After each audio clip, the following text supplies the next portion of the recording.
evening and thank you for joining us tonight. Some see it as an innovative solution. Others are divided over school district chaplains working alongside licensed school counselors. Some of those positions are volunteer ones while others are employed. KLTV7's Lauren Tier explains. Representative Cole Hefner of Mount Pleasant authored the House version of Senate Bill 763.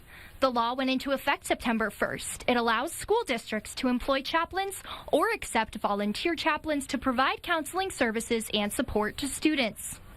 SB 763 requires all Texas school districts to vote on whether they will allow chaplains. Once a district approves chaplains, the district then has the discretion to set their own policy regarding what qualifications they want chaplains to have and how they will function in their schools. Last month, over 100 chaplains in the state of Texas wrote a letter to all Texas school board members asking them to vote against public school chaplain programs. The Reverend Dr. Michael G. Manus of Tyler County was one. Mainly, it undercuts religious freedom from the standpoint that the schools really aren't into changing or supporting a child's religion. They're neutral on that. And these chaplains, some of these chaplain pushes aren't neutral. It's to really kind of another influx for Protestant evangelical education. He says children are impressionable and highly susceptible to peer pressure.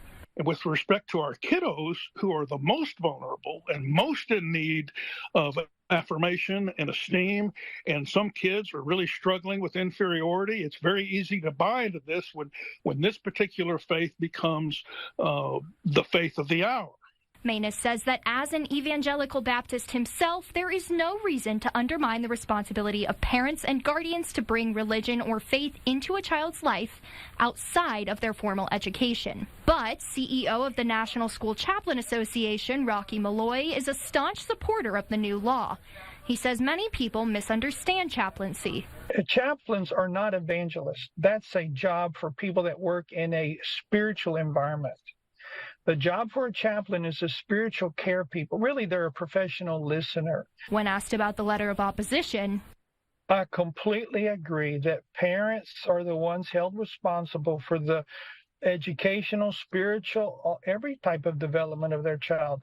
They're responsible, not the state of Texas, right? So my question is, who are the 103 chaplains that signed this? Who do they work with? I could give you a letter with 30,000 of our chaplains who have experience in schools to say they're making a real difference in the lives of students.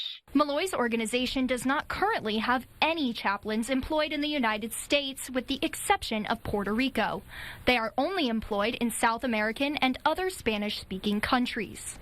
East Texas school boards are already voting. Wascom ISD approved the policy at its last meeting.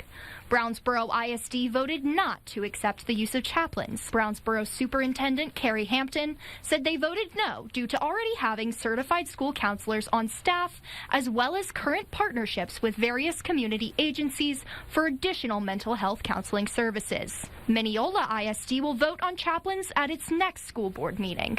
Superintendent Cody Mize also gave a statement saying he will recommend the Board of Trustees, quote, permit the volunteer use of chaplains to provide support services and programs that add value to our student body. Lauren Tier, KLTV 7 News.